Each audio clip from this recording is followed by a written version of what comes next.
हरे कृष्णा। आज दोपहर की उनके दिल की बातें ये रहेगा टॉपिक। और क्या हो सकती है वो बातें, ये जानने की कोशिश करेंगे। आज के रीडिंग से टैरो में से लेंगे कुछ कार्ड्स और साथ ही साथ लेंगे ओरेकल मैसेजेस। तो शुरुआत करते हैं कार्ड शफल करके।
शुरुआत हो रही है फोर ऑफ सॉर्ड से, यानी कि ये जो भी पर्सन है वो शायद रात को भी काफ़ी ज़्यादा आपको लेके सोच रहे थे। दुआएं प्रार्थनाएं काफ़ी ज़्यादा चल रही है। इनको ऐसा लग रहा है कि जितना ज़्यादा ये मन लगा के दुआएं प्रार्थनाएं करेंगे उतना ज़्यादा ऊपर वाला शायद इनकी जल्दी सुनेगा।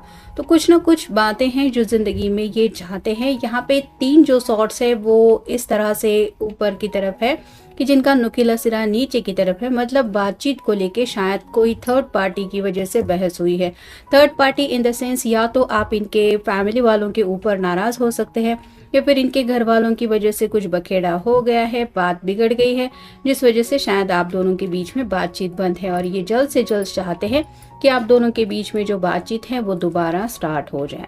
फिर है क्वीन ऑफ सॉर्ड्स, यहाँ पे भी वही है। जज्बातों का काफ़ी ज़्यादा तूफान इनके दिलो दिमाग में है और वो तूफान सिर्फ और सिर्फ आपसे जुड़े इमोशंस को लेके है। यानी कि कुछ ऐसी बातें हैं जो ये दिल ही दिल में लेके आपको लेके सोचते रहते हैं और उनको ऐसा लगता है कि ये सिर्फ मेरे पर्सन से ही जुड़ी बातें हैं, ये किसी और से उन बातों को डिस्कस नहीं कर सकते क्योंकि ये आप दोनों के बीच की बातें हैं। फिर है द हाई प्रिस्टेस, ये कार्ड रिवर्स आया है, यानी कि काफ़ी वक्त अगर हो चुका है दोनों के बीच में, सिर्फ सोच विचार ही चल रहा है, तो अब ये और ज़्यादा सोचने में वक्त नहीं गंवाना चाहते। और अगर आपकी तरफ से ये एनर्जी है, यानी कि आपको अगर आगे बढ़ने के लिए कुछ समझ में नहीं आ रहा है, इसलिए शायद आप अगर वेट एंड वॉच की एनर्जी में अपने पर्सन को रख रहे हैं, तो ये पर्सन यही कहना चाहते हैं कि जो भी होगा वो देखा जाएगा, तुम बस अब इससे ज़्यादा सोचने में वक्त मत गवाओ। यानी कि कहीं ना कहीं ये कुछ नेक्स्ट एक्शन लेने के बारे में इस तरह से सोच रहे हैं कि ऑलरेडी हमने काफ़ी वक्त गवा दिया है, दोनों के बीच में जो दूरियां आ गई हैं वो अब इनकी बर्दाश्त से बाहर है। फिर है सेवन ऑफ सॉर्ड्स, ऑलरेडी आप देख सकते हैं सॉर्ड के बैक टू बैक कार्ड्स आए हैं, जिसका मतलब ही यही है कि काफ़ी ज़्यादा सोच विचार हो रहा है। कई बार ऐसी बातें होती है जिनको लेके हम जाने अनजाने सोचने बैठ जाते हैं, जैसे एक बात कब होगा आखिरकार जिंदगी में सब कुछ सही। ये अगर इंसान सोचने बैठ जाए तो अब तक क्या हुआ, किस तरह से बात चेंज हुई, आगे क्या हो सकता है, ऐसी कई सारी बातों में इंसान उलझ जाता है। वैसा ही इनके साथ हो रहा है। ये सेवन ऑफ सॉर्ड्स का कार्ड बताता है कि इनके दिलो दिमाग में काफ़ी कुछ है जो ये ऑलरेडी एक्सप्रेस करने के बारे में सोच रहे थे। यानी कि इन्होंने काफ़ी कुछ डिसाइड तो किया था कि हाँ अब की बार ये मैं कह दूंगा या कह दूंगी, लेकिन हमेशा शायद इन्होंने टू ऑफ सॉर्ड्स की एनर्जी में ही रखा। मतलब आप क्या कहते हैं ये पहले सुन के लिया, फिर उसके बाद अपनी एक दो बातें कहने की बजाय इन्होंने हमेशा बैकआउट ही किया कि चलो अभी बात नहीं करता, बाद में देखेंगे, जब वक्त आएगा तब मैं बात कर लूँगा या कर लूँगी। तो यहाँ पे वही हो रहा है। ये जो जैसे बर्डन सा उनके दिलो दिमाग पे छा गया है अपने जज्बातों को, और किसी भी तरीके से ये आपको बताना चाहते हैं अपने दिल की हालत। नेक्स्ट है नाइन ऑफ सॉर्ड्स, ये स्लीपलेस नाइट्स को लेके कार्ड होता है। रात को अचानक से इनकी आंखें खुल जाती हैं।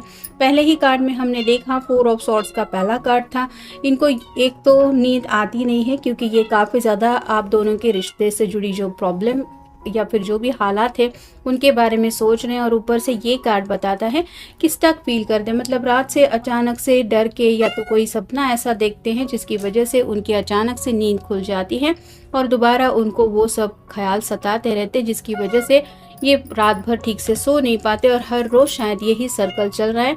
ये बस सोचते हैं कि काश कुछ हालात चेंज हो जाए या फिर काश सब कुछ सही हो जाए, जो शायद होने में काफ़ी ज़्यादा देर लग रही है। और यही देर ये आपको समझाना चाहते हैं कि अब ये इनके बर्दाश्त से बाहर है। और फाइनल कार्ड है नाइट ऑफ पेंटिकल्स और साइन टॉरस वर्गो कैप्रिकॉर्न। यहाँ पे आप देख सकते हैं ये पर्सन ऑलरेडी घोड़े के ऊपर सवार है, फिर भी ये आगे बढ़ नहीं रहा है। ये हाथ में जो पेंटिकल है उसको लेके सोच रहा है, यानी कि कुछ तो फैमिली का इनके ऊपर प्रेशर हो सकता है या फिर घर वालों को लेके ये सोच रहे हैं कि काश घर वाले मान जाए तो मैं जिंदगी में आसानी से आगे बढ़ सकूंगा या बढ़ सकूंगी। तो कुछ तो ऐसी बातें हैं जो ये चाहत भी पूरी करना चाहते हैं और कुछ ऐसे मसलों की वजह से आगे बढ़ने से रुके भी है। अब देखते हैं oracle cards. Need to heal. इनको पता है कि जो भी राइट नाउ सिचुएशन है वहाँ पे इनको हीलिंग की ज़रूरत है। अंदर से जैसे ये इंसान काफ़ी ज़्यादा टूट रहा है, बिखर रहा है, और आप कह सकते हैं कि ये जो इमोशनल बैगेज है ये उनको तकलीफ दे रहा है, जिस वजह से अंदर से इनको इतने घाव मिल रहे हैं कि अपनी बातें ये दर्द बता भी नहीं पा रहे हैं। फिर है अवेयरनेस। या तो इनकी अवेकनिंग हो गई है या फिर आप कह सकते हैं कि कुछ ऐसी बातें उनको समझ में आ गई हैं कि हाँ, मेरे लिए ये करना ज़रूरी है, ये मुझे ज़िंदगी में चाहिए ही चाहिए। जैसे होता है कि गहरी नींद में अगर कोई सोया है और अचानक से उसकी आँख खुल जाए तो उसको समझ में आता है कि रियलिटी कुछ अलग है, सपना जो देख रहे थे वो अलग है। वैसी शायद इनकी कुछ हालत हो रही है। अब तक हो सकता है इन्होंने खुली आंखों से कुछ ज़्यादा ही सपने देखे हैं और अब ये जब अपने होशो हवास संभाल रहे हैं तो उनको एहसास हो रहा है कि ऑलरेडी सपने देखने में या फिर डिस्कशन करने में या फिर सिर्फ सोचते रहने में काफ़ी वक्त ऑलरेडी हाथ से निकल चुका है। और एक बड़ा ड्रॉबैक हो सकता है उनको अपने डिसीजन मेकिंग के लिए। फिर है आहा मोमेंट। अब तक के हैप्पीनेस को लेके वो काफ़ी ज़्यादा पॉजिटिव है, मतलब आपके साथ ये पर्सन इस रिश्ते में हमेशा खुश रहे हैं और शायद इसी वजह से उनको ये होश नहीं रहा कि वक्त कहाँ से कहाँ पहुँच गया है। ये उन्हीं यादों में हमेशा खोए रहते थे या फिर अपने आप को जब भी संभालने की ज़रूरत होती थी तो शायद वही मोमेंट याद करते थे जो सिर्फ और सिर्फ आप दोनों की ही है। और अब इनको एहसास हो रहा है कि ये तो सिर्फ यादें हैं, असलियत में शायद बात कुछ और ही है। फिर है मेमोरी। यहाँ पे भी वही है, ये यादों में उलझ गए हैं या फिर उलझे रहने की वजह से इनको पता ही नहीं चला कि हालात कहाँ से कहाँ पहुँच गए। फिर है स्टेलमेट। ये थोड़ी सी हैंगमैन जैसी एनर्जी होती है कि स्टक सिचुएशन, जैसे आप कह सकते हैं एक गड्ढे में अगर पानी कहीं पे जमा हो गया है तो वो कहीं जाता नहीं है, वो वहीं पे जमा रहता है। और जैसे कहते हैं कि देखने में तो ऐसा लगता है कि यहाँ पे पानी है लेकिन उस पानी का कोई यूज़ नहीं होता। वैसे ही इनके पास राइट नाउ जो भी सिचुएशन है उससे निकलने की ये कोशिश ज़रूर कर रहे हैं, लेकिन उनको यही लग रहा है कि जिस भी हालात में ये फंसे हैं या फिर जिन बातों के लिए भी इतना इन्होंने वक्त लिया वो बातें इनकी कुछ काम की नहीं है। नेक्स्ट है टाइम टू डीप रेस्ट।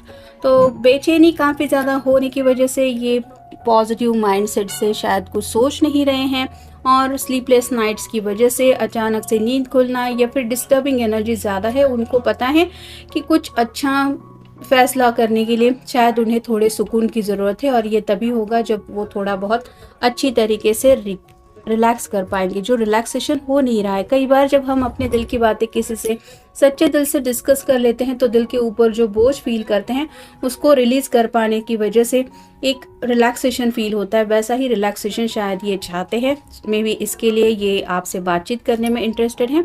और फाइनल कार्ड है नेगेटिव सेल्फ टॉक। अपने आप से जब भी ये बात करने की कोशिश करते हैं या फिर अपने दिल की बात, दिमाग की बात क्या है ये समझने की कोशिश करते हैं तो निगेटिव माइंडसेट में ज़्यादा फंस जाते हैं। मतलब खुद को ही दोष देना या फिर मेरी वजह से ही इतना डिले हुआ, मेरी गलती है, मेरा ही फॉल्ट है, मेरा ही दोष है, मेरी वजह से ही सब लोगों को तकलीफ हो रही है, ऐसे कई सारी बातों में ये उलझ जाते हैं जिस वजह से इनको पॉजिटिविटी की बजाय निगेटिव बातें ज़्यादा अफेक्ट करती है। और शायद यही वजह हो सकती है कि इनको अपनी ज़िंदगी से पॉजिटिविटी से ज़्यादा शिकायतें ज़्यादा है।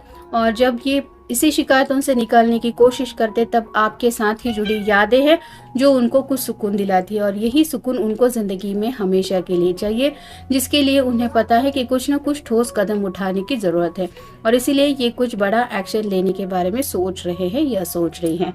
तो ये था आज का रीडिंग। जनरल रीडिंग है, आपके साथ जितना रेजोनेट हो उतना ले लीजिए। मिले